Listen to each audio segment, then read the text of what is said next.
one of the leading agri-business incubators in India, helping and mentoring startups. We have mentored more than 300 startups in various capacities at various stages so far. So today we'll be talking about importance of cold chains, how they are affecting from farm to fork, what are the various opportunities for the startups. We are here with us today, two speakers with us, Mr. Nikki Kumar. So we'll be starting with, he's a co-founder and CEO of Sapt Krishi, who is working on eliminating wastage in fresh food, especially in horticulture sector, by introducing their cold chain solutions. Nikki, can you hear us? Obviously, I can. Thank you, Nikki. Over to you, Nikki, please. So I had to start? Yes, please. Okay, perfect. So may I know, like, who, what are the audience sectors, so that I can be, Sure, doing it accordingly. definitely. Yeah. Definitely. So we generally have most of the stakeholders in agriculture startup ecosystem. This includes startups, students, agriculture extension people, agri startup ecosystem enablers, agripreneurs who want to get in, or entrepreneurs who want to get into agriculture, basically pre-idea stage, idea stage people, Nikki.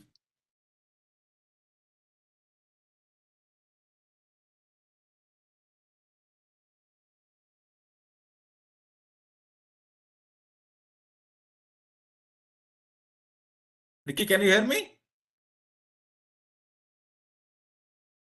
Shashank, can you hear me? Yes, sir, I can hear you. I think Nikki is having some internet issue. Okay, he's trying to connect. It's okay.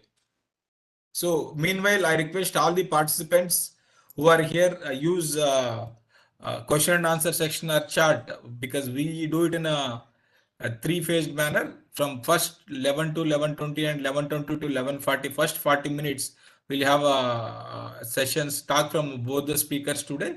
The last 20 minutes, 11:40 to 12 o'clock. So we'll be taking a moderated panel discussion followed by a question and answer from the attendees. Meanwhile, anybody has any questions related to the particular topic or today's discussion, you can use chat so that the questions can be taken up with the speakers whenever they're coming in. Thank you for being here. Nikki, can you hear us?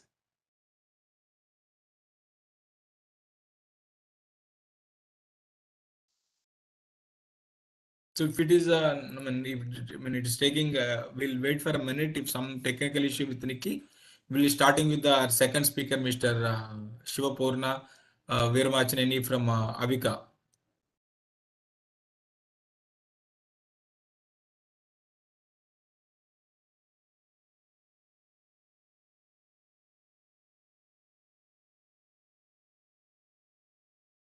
Shiva sir, can you hear us? Yeah, I can. Yes, sir. Is it okay? We'll start with you, sir, because Nikki might be facing some technical issues. Okay. It's okay. Okay. Thank you. See, Avika Cold Chain is operating out of Andhra Pradesh, who is helping to store the allied sector, especially in aquaculture as well as some horticulture waste. They are providing their cold chain solutions and helping them with the market linkage also. Yeah. Yes, sir. Over to you, sir, please. Yeah, good morning, everyone. I think Nikki is back. Yeah, Yes, sorry, I was- Nikki, can you hear us? Yeah, I can hear you people Sorry, loud and you clear. can Sorry, start. yeah. You can start, Nikki, please. Yeah, You so- have next 20 minutes. So perfect. So our audience is the startups at your incubating now. No, not just our incubators. We have users across India. See, the thing is that we have startups, you have idea and pre-idea stage people who want to get into agriculture sector. They are looking for what are the various opportunities in each and every focus area. We've been doing each and every week. We pick up a topic. This week it is cold chain. And we have some agri extension professionals, some professors, all these people will be there. Sure. Okay. Thank you. So, namaste everyone. I am Nikki Kumar and I am co-founder of Saptakrisi Scientific Private Limited. So Saptakrisi is, one of agritech startup, and we work into the domain of perishability of horticultural produces. So we are very focused upon horticulture. So we work with horticulture like anything. So our flagship product under Saptakrisi is Sabji Koti. So Sabji Koti is world's one of the world's one of its kind storage to extend the shelf life of horticultural produces anywhere between 3 to 30 days. So here, today, what I'll be doing for the interest of audience, what I'll be doing, I will be taking you to a lot more wider journey, how I have started Saptakrisi and why even the Saptakrisi Sabji Koti is why even I have done it. So what, why, and how I will be trying to cover all the specific nitty-gritties in this 15 minutes. So let's see, how it goes on, and please do audience are requested to post your questions, and I will be happy to answer. So I will be sharing a PPT with you all, like just to to have a look at how our stories look like and everything, and from there we will be taking it further. Sure, you can share. We have given presenter option. Yeah, thank you.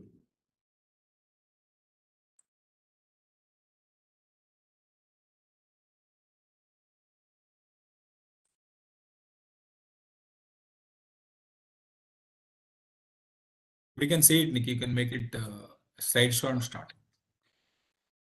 Yeah.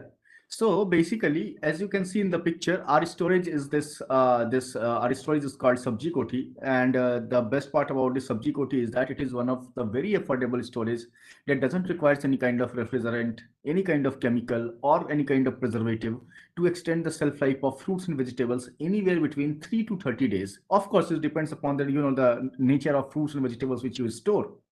And it is we have made it in a such a way that uh, if it can be deployed upon any suitable means of transportation, whether it could be e-rickshaw, thela, trucks, toto, auto, whatsoever it is, you can very easily you will be able to assemble it, and you can extend the shelf life of fruits and vegetables. The best part of this, the entire system, is that it only needs 10 to 20 watt of power. If you look at the preservation of fruits and vegetable, it is a very power hungry business. Power hungry business means it is it just sucks the power. If you talk about any other kind of solutions, if you talk about refrigeration based solutions, the major issue is power there. Because and also, if you need to transport, so if you need to transport your fruits and vegetables from one place to another place into a refrigerated truck, it is very tough situation for the people operating into that domain, because it's very power hungry. So our solution is very humble, at it only needs 10 to 20 watt of power for its operation, and that can be given with a car or by car battery. So with a car battery, the entire system has the mobility as well. And we have different models made for it, we have the model of this what do you call, we have this model called Sabji Koti, which is a static model. So so the beauty of this static model is that you can build an on farm, on field, on market infrastructure with it. So you can even imagine a lady sitting with this Sabji Koti and selling the fruits and vegetables in the local mandi. You can imagine this Sabji Koti going into the shops and canteens. You can imagine the Sabji Koti going into the army camps and so basically, the point is you can deploy the Sabji Koti from Atak to Katak and from Kashmir to Kanyakumari. So I call it like this, at whatever terrain it is, at whatever climatic zone it is, and it will be extending the shelf life of fruits and vegetables anywhere around 3 to 30 days. So this is one part of the entire thing. So but here is the thing is, okay, this is everyone is appraising this product. This is a very good product. Recently we have been into the Shark Tank India. There also although we didn't crack the deal, but people has the mass has appraised the idea, because this is the product which is actually has the potential to go down the decentralized way. Very easily it can go to each and every thela wala, reri wala, and there. So maybe we haven't met into the criteria of SARC, to but what we are getting is a huge number of orders now, and people are praising like anything, and now we are getting even more valuation like what we have pitched. So and we are raising subsequent round of funding. So that is even that all part is secondary, but the primary part is for any startup, for any people, is like problem identification. How you are identifying the problem, that is very easy. And here is the this is the slide which I have made for you people, how you can look around for a problem in agriculture. So agriculture is the satellite industry of India. Like it is a more like 30% GDP. Like I don't just so it's a huge number. The percentage of GDP is on agriculture. So, but if you look interestingly, India is one of the largest, the best part about horticulture is that India has the enormous potential in horticulture, because the strategic position of India in the world, because it's a peninsular as well as hilly. Up is hilly, below is like a the southern part has a very different atmospheric conditions, and upper part is very different climatic conditions. So India has a huge potential into a diverse horticultural segment. But the thing is, whatever we produce, like we are the world's second most producer of fruits and vegetables, but whatever we produce is getting wasted, because it's an average world data is that 40% of the horticultural producers around the world gets wasted, and the sum loss is around $20 billion US dollar. Can you imagine this figure? $20 billion US dollar per year is the amount of wastage. If we can prevent it. And where the wastage is most? The wastage is more at a very decentralized level, at the level of these young, ladies selling fruits and vegetables. So how even I have come with this idea, when I interacted with this lady selling this bitter gourd. So when I inquired the price of the bitter gourd, so she told kids around 80 rupees per kg. But when she told kids 20 rupees per kg. But when I asked in the vicinity, the other vendor sitting right beside her, the cost was around 80 rupees per kg. So it was a obvious curiosity. Anyone will have a curiosity. Why? So she told ki, bhaiya, the bitter gourd has changed the color, and it attracts no value now. So I was amazed, and she even gave me the further information. Ki, bhaiya, if I'm not able to sell this spinach in 2 to 3 hours, as you can see that it has started to change the color, I will lose my business. So can you think losses are made at this level, where these ladies are just barely earning their bread and butter, and losses are made at this level. So that was a very obvious curiosity. So you can look at so for looking at a problem, you didn't have to go to a very detailed mapping or something, but you had to observe around yourself first.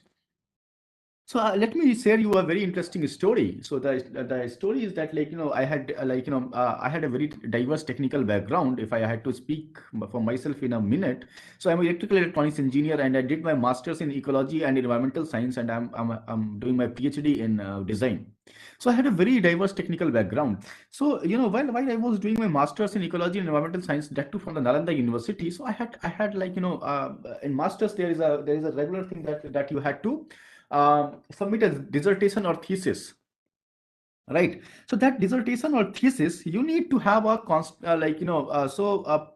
my professor asked, when I was discussing the problem statement with my professor. So I was discussing a lot ki, I will be solving the this global warming issue, so my professor, just to put my feet on ground, he told me, Nikki, look, nobody is expecting you to solve a world problem at this level, at your master dissertation level, or even if you are planning to have a startup. Nobody is expecting you to solve a world problem. So be specific with a community problem first. First, try to solve that community problem, and then we'll expand, and we'll try to solve the world problem. So that specific sentence hit me a lot. Okay, so then I returned to my place, because I belong to a very small village in Bhagalpur, Bihar. So I had a rural background, and I'm very very proud to say that I have a rural background. And when I was when because I have a rural background, and like my region is very rich in cultivating fruits and vegetables because that's a Gangetic belt. So might you people have seen throwing fruits and vegetable on the street by the farmers? You might people have seen it on TV, but that's the real figure at my place. So I have seen my people, my farmer friends, my like even the fruits and vegetable from my farms. So we had thrown our fruits and vegetable on the streets. You know why? Just because we don't have the storage facility, and we don't have a proper transportation facility to the cold storage or something, or to the mandi. So I I was deeply, I just wanted to deeply get engaged with this problem statement. And then I interacted with my professor, ki, sir, I have like, this is my community problem. So can we do something to solve this? The professor said, "Ki, wonderful, you can take upon this." So then we have taken a proper design thinking approach. So here I would like to, ask my startup fellow or friend to go through some of the very designed, structured methodologies for framing your startup problem statement or your ideas. So either you can take a design thinking approach upon the nature of product which you want to have. So in a very different session, if like if I get an opportunity to explain you about these all design thinking and lean methodologies, and how even like you can use these methodologies, tools, and different templates to design to formally formulate your startup journey. Okay, so so then there, I just quickly jumped upon this problem of making a cold storage, the problem of solving this perishability of fruits and vegetable. So very obviously, I started with like okay, what are the available solutions? Then there was a cold storages. Then we sorted down to cold room, that we will make a cold room at community level, and I started to build a cold room as well, but I failed. Like, the cold room is still there, it is still functioning. Like it was a very beautiful innovation where okay, so it was a very beautiful innovation, and in that you had a rotating roof. So like the roof of the cold storage was following the sun. So it means there was more electricity was generated, and more hours it can function. But I failed for 3 months in the monsoon. So in the monsoon, I like there was high hot and humid condition, and due to hot and humid conditions, the fruits perishability is very high, but you don't have any sun, so the solar mechanism doesn't work. So this was one thing. This was one thing about this thing. The but I was telling the story to my father and sister on a fine on a dinner table, and then my sister abruptly told me ki, sir, what is like my sister told me ki, bhaiya, what new you have done? You have also used a cooling mechanism or refrigerant based mechanism to extend the shelf life. You didn't invented something like so why, she abruptly told me, why didn't you have some you use some non-cooling technique? So that is specific point, I was like pretty amazed with this like idea ki, yes, there can be a mechanism to extend the shelf life by using non-cooling technique as well. So I started digging out the literature. I started to form the things around, and finally the outcome was this sabji koti. So as you can see that the entire sabji koti can be packed in a bag like this. It can be unfolded to create on-field, on-farm, on-market infrastructure, and it can be assembled upon any suitable means of transportation. You can see the inside and outside behavior of fruits and vegetable which was kept inside and outside sabji koti, and these all data are from the verified scientific source, like either from university or from state government horticulture and agriculture board. You see inside tomato, outside spinach, beans, and capsicum, whatnot. So basically, it's also about how you are putting your product into market, and what's your product placement. So basically, we are not trying to replace any refrigerant based business. Just we want, like there was a very large market gap between no storage and cold storage. So we perfectly want to bridge that gap. So this is because R is a low maintenance, low investment, and high portable. And with this, this is the product placement. So right now our market is very big, but we are currently operating into Bihar, Northeast, Uttar Pradesh, Jammu Kashmir. Now we are slowly extending our feet to the south as well. So we are setting up a distribution unit in Maharashtra, Kerala, Maharashtra, Kerala, and Tamil Nadu as well. And then also we are towards the west, we are going to Punjab and Gujarat as well. So right now, how we are doing? So right now, currently we are creating awareness that okay, you have this type of technology. Then we are making our partners like agri institutes, FPOs, KVK, banks, NGOs, SSGs, so that the awareness can be made more with them. And then we are right now we are doing the direct sales to the CSR bodies. Currently, we have received 100 of orders from ICICI Foundation. We have received a couple of orders from Care India, a couple of orders from WWF. So we are selling to these institutions, and also we are making sales to micro entrepreneurs, input providers. We are making dealers and distributors, and we are offering 1 hour. So it's more about it's not only about the market and everything, but it's also about the nature, the environmental factor that should be considered while making your product sustainable. Sustainability should be into the core focus, and you will be amazed to know that we have done a carbon credit calculation, the GHG, greenhouse gas mitigation potential of the sabji koti. So once with a very small investment of 10,000 rupees, this is the cost of one sabji koti, you can avoid up to 1276.8 kg of CO2 emission, which is equivalent to cultivating 60 full grown trees. This is what we are talking about. Apart from increasing income of farmer by more than 50%, reducing wastage by 30%, and health benefit and as well. These all are some of our journey that we have implemented this on a Thela model and all. These are some I had to update this PPT with more such information.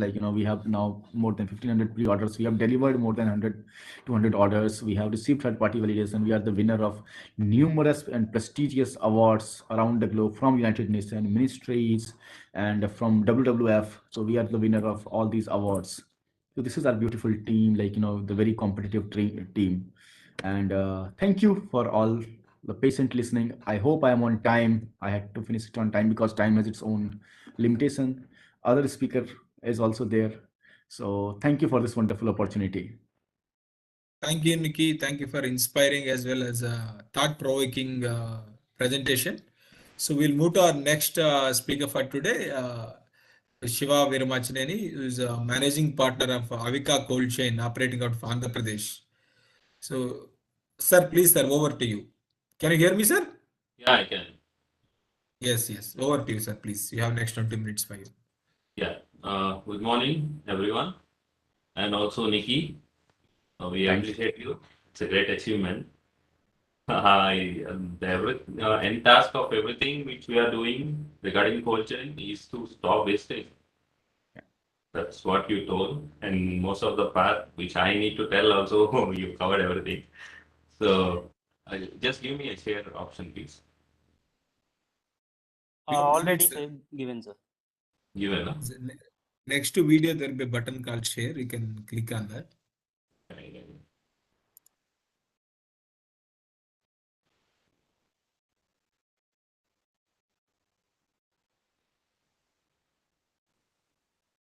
We got it, right? Yes, sir. You can just make it full screen and start, sir. Your next 15 to 20 minutes, sir. You can make it slideshow. Slideshow, and I have to go from beginning, huh? Current slide also is fine, sir. Current slide, okay. Yeah.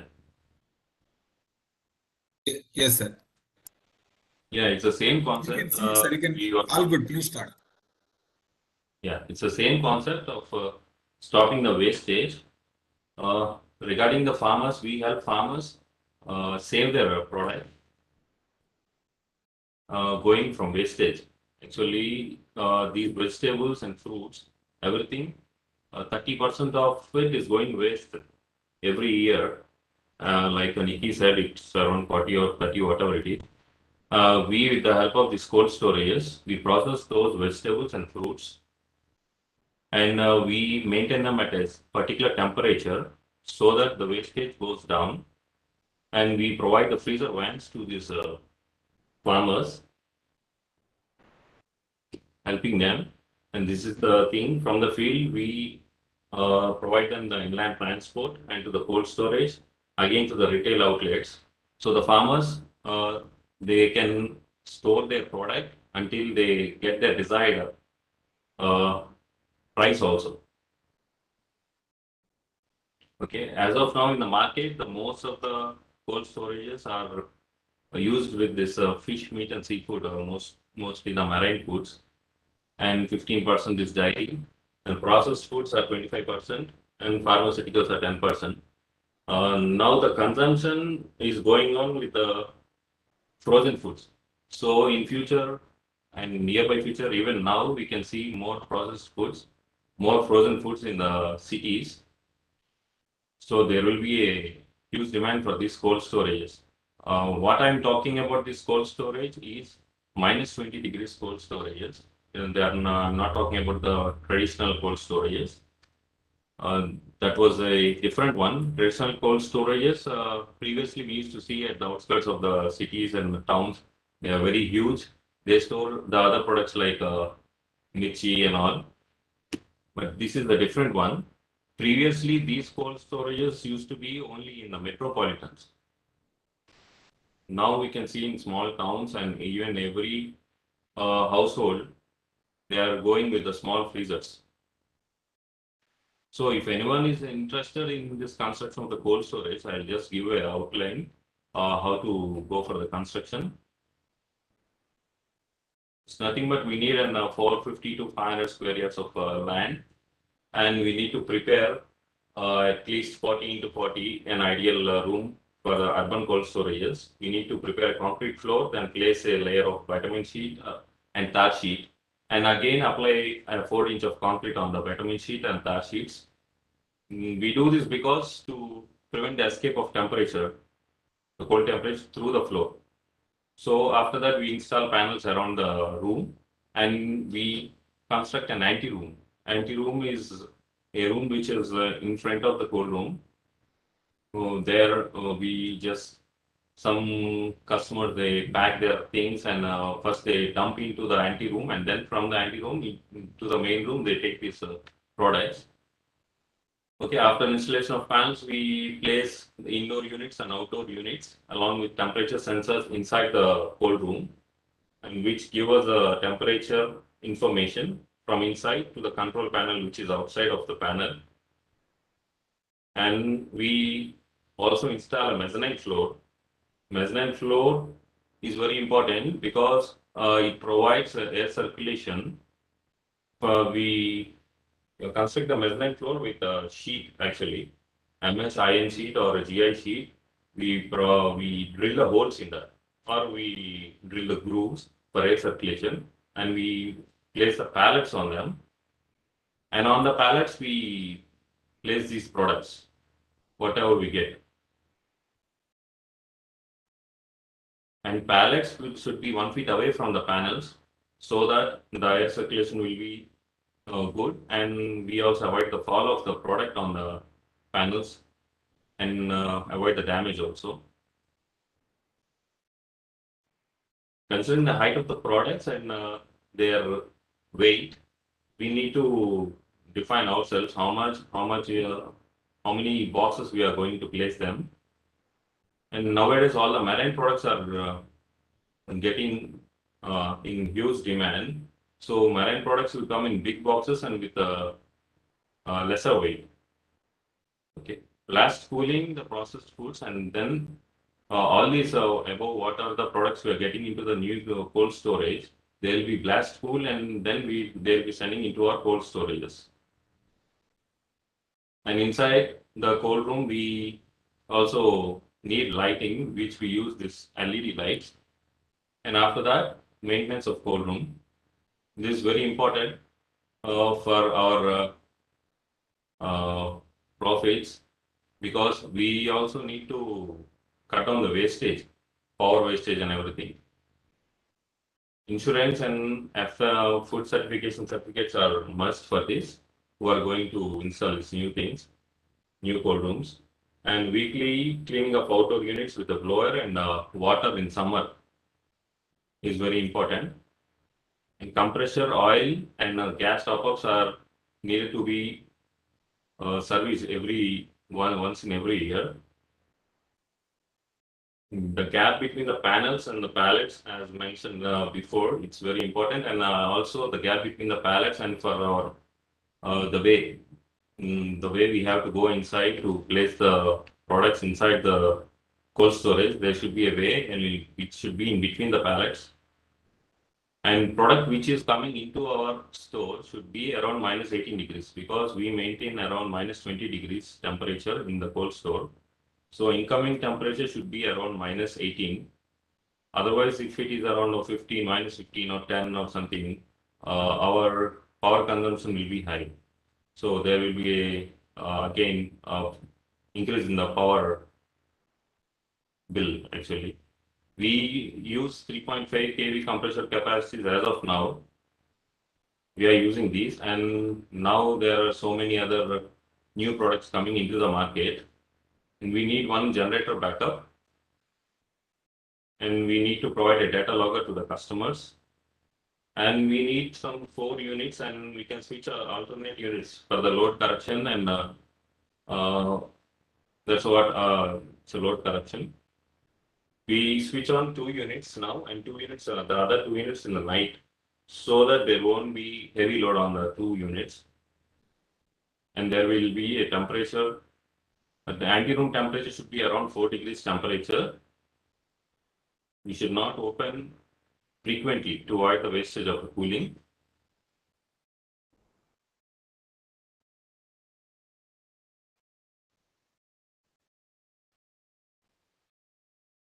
And nowadays, irradiation is being used for all the export products. I'll tell you what is irradiation. It's good irradiation improves the safety by extending the product shelf life, reducing the risk of foodborne illness, delaying, eliminating, sprouting and ripening by sterilization of foods. This irradiation process is must for the exports which are being done to US, Canada, and Australia, New Zealand, and some European countries. They actually inhibit the microorganisms like bacteria, virus.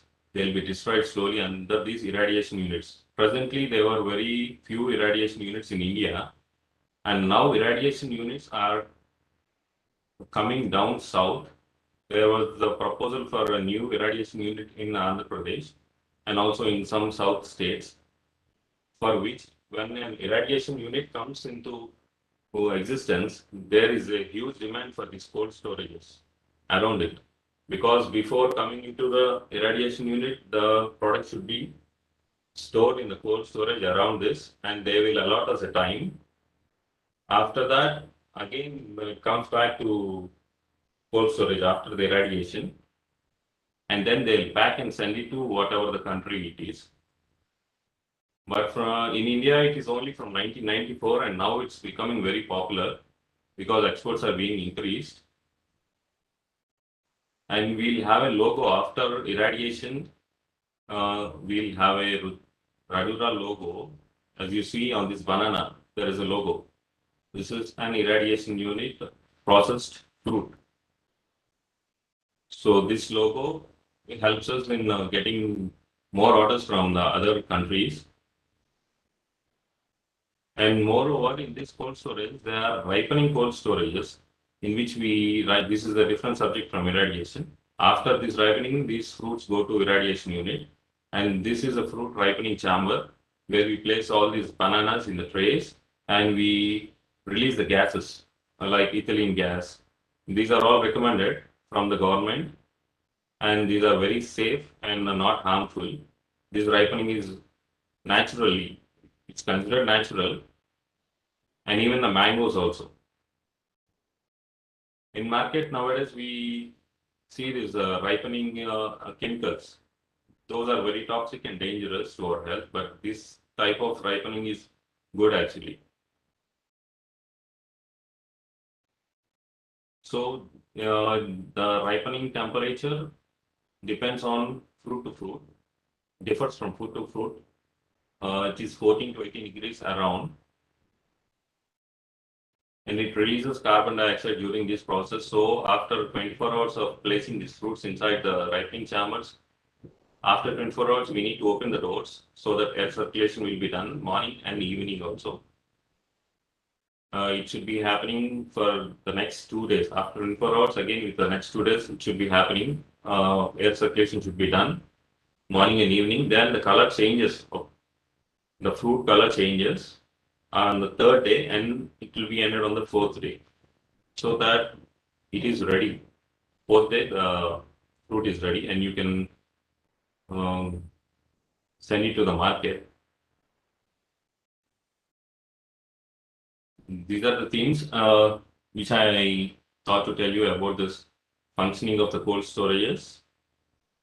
Okay, the end task of everything is just to save the wastage. That's it. Thank you.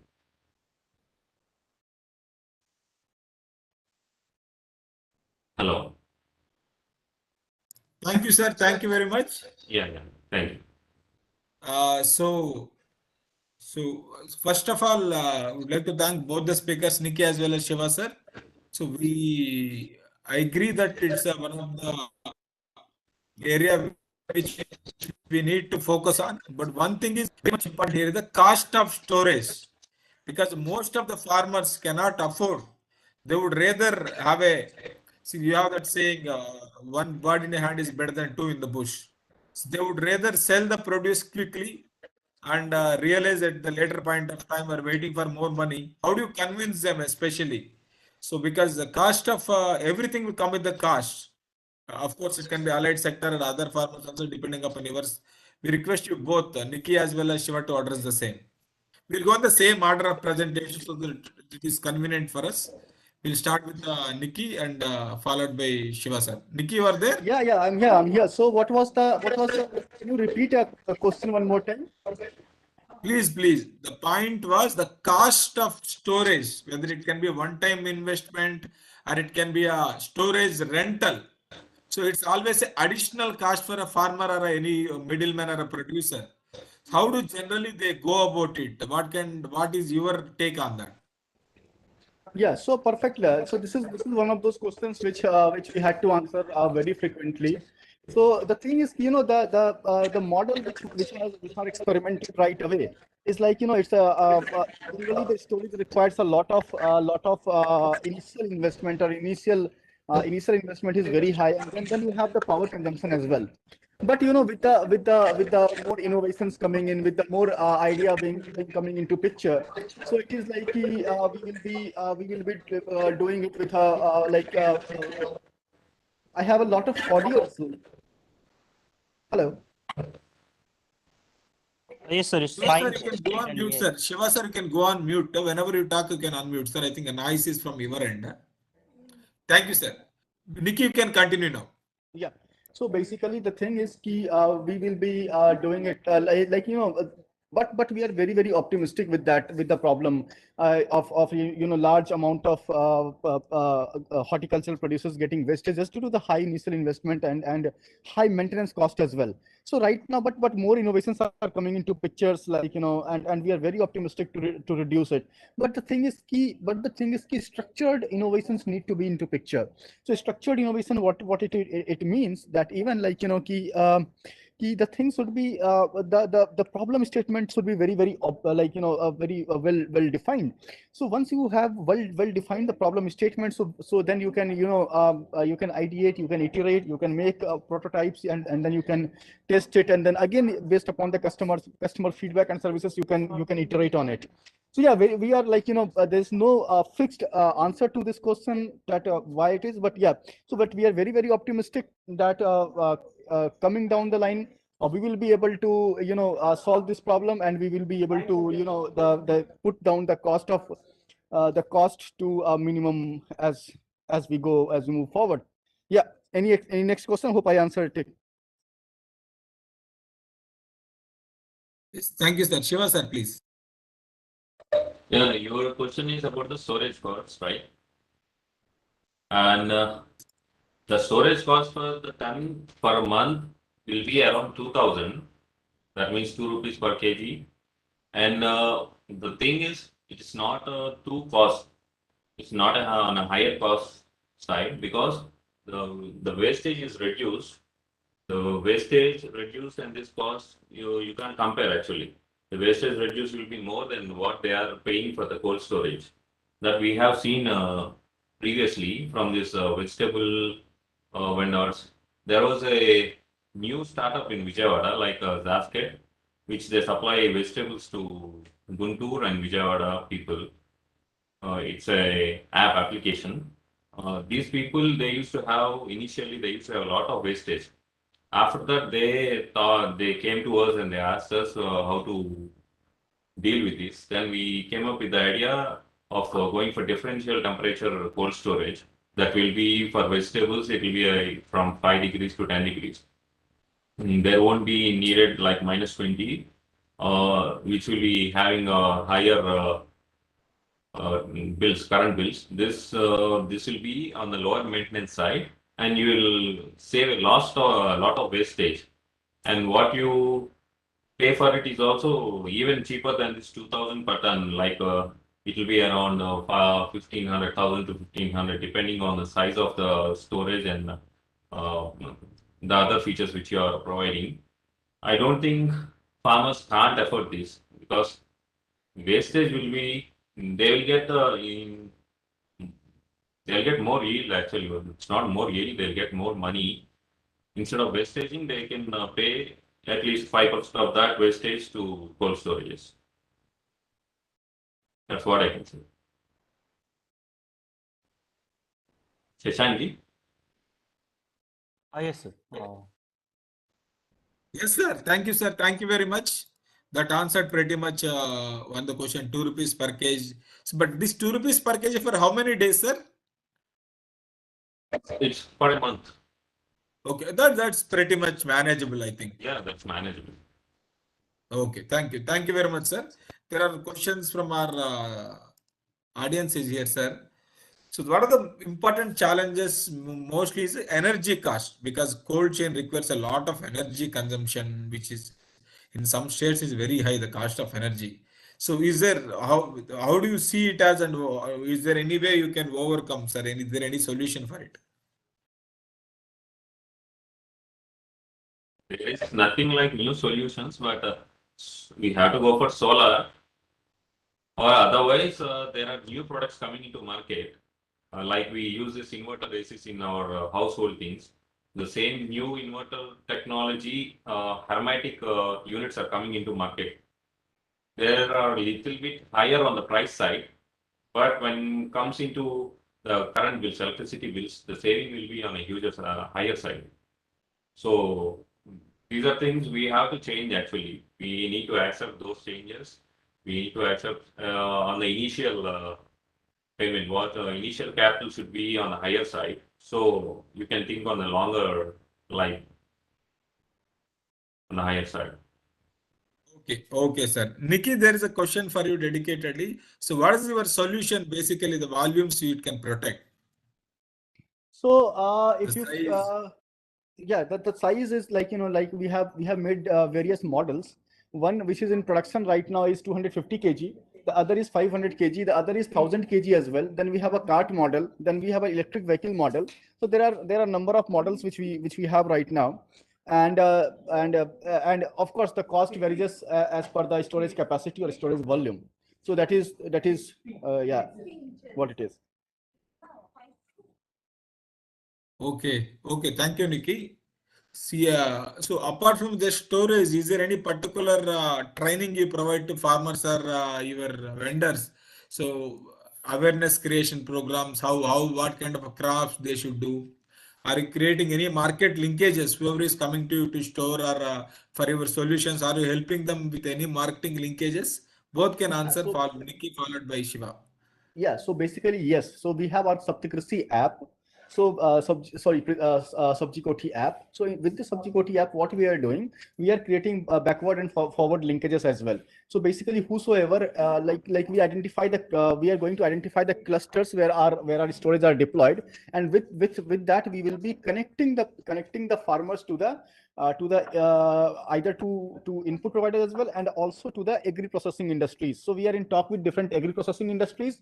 So we will be able to connect it via our app only. So we are our app designs and everything is in place now, and anytime soon we will be launching the app, and from there we will be doing the backward and forward linkages for the farmers. So this is of course in the planning stage, of course, but yeah, let's see how it moves on. Thank you, Nikki. Shiva sir. In terms of educating the farmers, as I told you, there was a latest app like Zapkate, and there are some other startups here which I see. We along with them go to the farmers and we help them in packing the vegetables there itself. We teach them how to process the vegetables and how to pack them. So in the transport itself, the wastage will be minimized, and we educate the farmers there from the plucking stage to the processing and packing stage. We just give them some hints and give them some educate them. That's it. And from there itself, they are showing interest when they are getting more money. Instead of selling it to the direct market, they are selling to this pure or naturals. And there are some business organizations nowadays, they are selling vegetables and fruits in like showrooms, pure or naturals and be fresh. This Zasket, they don't have a showroom, but it's an online app. So everyone, they have to, they are going to the farmers. Instead of the middleman, these people are going directly to the farmers. And we are also going with them. And we are giving our inputs, they are giving their inputs. Their inputs come under packing and processing. And we give them how to store and how to send it to us. We provide the vehicles. That's how we help farmers right now. So there's a follow-up question for you, Shiva sir. You are just providing space for e-commerce, or you are giving them back-end services also, like procurement or transportation? Okay. Transportation, right now we are doing, but it's not on a large scale. We don't have a bigger vehicles. Smaller vehicles like half-ton vehicles are there. We need to invest on bigger vehicles like 14 tons, 16 tons. It's a huge investment actually. One vehicle will be costing around 50 lakhs. So it's not very easy to do that right now. Okay, sir. So there is one question, sir, especially so different vegetables are a different allied sector, whatever fisheries or prawns, whatever you are doing, requires different types of temperatures. So what are the various temperatures required for these products, and how you are handling it? Actually, fruits and vegetables should be stored around at 5 degrees to 10 degrees. That's a plus temperature. Okay, that's a plus temperature. And marine foods like frozen foods and aquaculture products like prawns and fish, they should be stored under minus 20 degrees temperature. Those are two temperatures right now we are dealing with.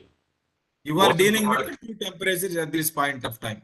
Yeah, at this point of time. Are there any particular goods which require negative temperature, sir? Yeah, that's what I told you, the marine products like prawns, fish. And nowadays, I'm seeing, recently I'm seeing an increase in poultry also. There was a new client with me. He is having a poultry. He started his own processing unit and he started exporting the chicken also. And also to our restaurants. Recently, all these food safety standards, they are riding all the restaurants and they find this foul meat, right?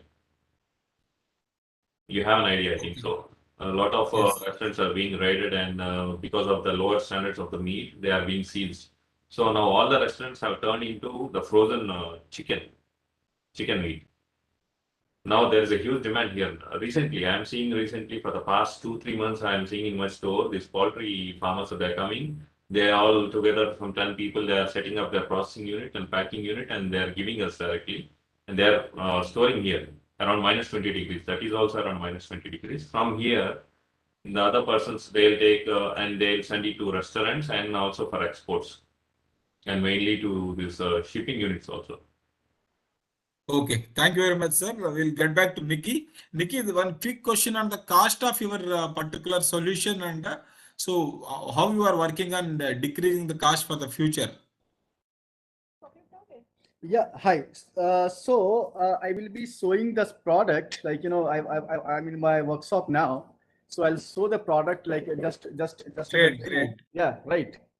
So I'll show it now. If you can see the back camera from my, so Yes, everything we can see it. yeah, so this is the storage which we are testing for the ruggedity right now. Like we have installed this system and we are testing how much time it is going to last and what is how. So this is the 250 kg model which is in production right now.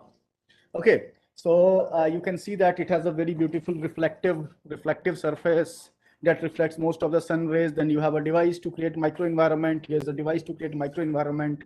Then you can see that we are operating it with a car battery, right? So this is our product, and yeah, the cost of this product is only 10,000 rupees. So just with a 10,000 rupees, you will be able to preserve 250 to 300 kg of your fruits and vegetables. So this is one thing, and also the maintenance cost is very Sorry low. to interrupt. One quick question. Have you checked the shelf life of the product? I mean, durability. How many days or months or years this would last, Yeah, Nikki? so it's a very interesting question. Like, we have started a year back, so how we can check it? But yeah, we have simulated our product, right? So the answer lies in simulation. So with the simulation, it is working for more than 10 years. So in the real practical life scenario, let's do it like, in simulation. If it is 12 year, so 8 years is like 8 to 10 years is what we are expecting the life of this product. And also the entire thing, if you can see, I'll again turn the back camera on. So the entire thing is highly recyclable as well, recyclable. So with the recyclability into the picture, the sustainability into picture, we will be I don't know, like, yeah, but this is what it is, we call it. Yeah. Thank you very much, Nikki. So there was a multiple questions from Tiwari sir from my chair. Predominant question. We are not here probably address everything about cold chain probably. So we are here two startups sharing their experiences, what they are doing, and what kind of solutions they are offering. Of course, they may not be able to cover the entire sector in entirety, which may take much more time. I do agree with that. So, however, we are opening questions from attendees today. Probably we'll start with Tiwari sir only. So, sir, one or two questions. You can share your knowledge also in quickly 1 or 2 minutes, sir. Shashank, can you please unmute Tiwari sir or Tiwari? Yeah, good afternoon, and Good afternoon, once sir. again joining the Menace family. Thank you, sir. This Thank year you. after the National Facilitator Program. Basically, when we discuss about anything about cold storage, fresh handling, or preservation, then we must be very clear about the issues. For example, the cold chain is something which runs plus 0 to whatever the 10-20 degree temperature. It has no business with the minus. And there we are like somebody was doing, we are preserving banana. You are giving a fresh fruit banana ripening and talking of preserving banana. Preserving means totally modifying. Preserving means transforming the product into a X product. It loses its original look, content, and behavior, like converting a mango to the juice or jam. So third thing is that I just saw very casually with a cold chain and the use of minus 20 degrees centigrade temperature.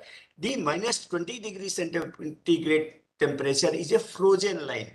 It is not a refrigerated line. Although in the government plan, all these things are called a cold chain, but when we are talking as a specialist, the frozen products are processed at minus 40 degrees centigrade, and they are subsequently stored at minus 18 to minus 20 degree centigrade, and their shelf life is much longer, anticipated maybe 6 months, 1 year, 2 years, in comparison to a normal cold storage where 10 degree or 5 degree we are recommending, and we can add upon a few days or a few weeks on the handling storage. So the clarity of this aspect must be there, and then the behavior of the product, if you are running a cold room without any commodity, the temperature and all those data, it will show totally different when it is half loaded or full loaded. And then because I am at IHR, my colleague Dr. Divi Sudhakar Rao, we have worked for more than 32 years standardizing most of the crop and their temperature, humidity, and all those aspects.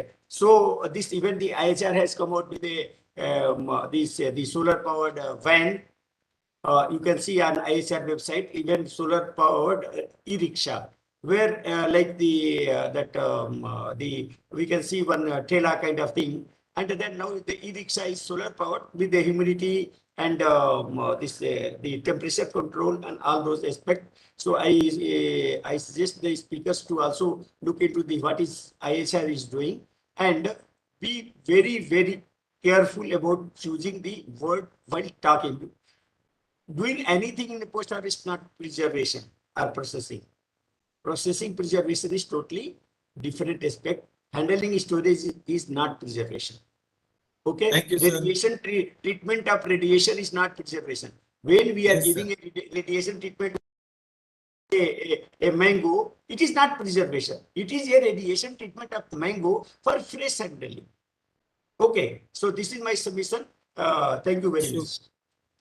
Excellent, sir. Thank you very much for summarizing and enlightening us with the various technical aspects in the cold chain and the kind of work IHR doing, the pioneering work in the past few years, how they're leading in fresh fruit, especially in horticulture sector, fresh fruit, coming with the new initiatives, innovations like e-rickshaw.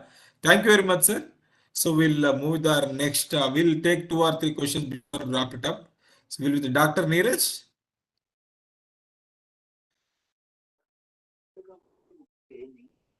Dr. Neeraj, can you hear us?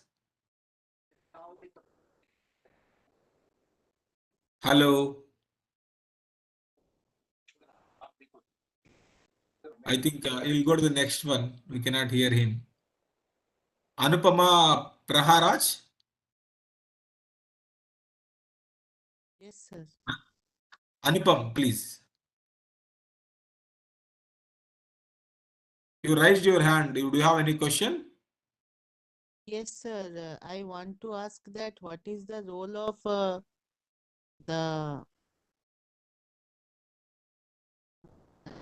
what is the current benefit cost ratio one can derive from cold chain? Benefit for whom, ma'am?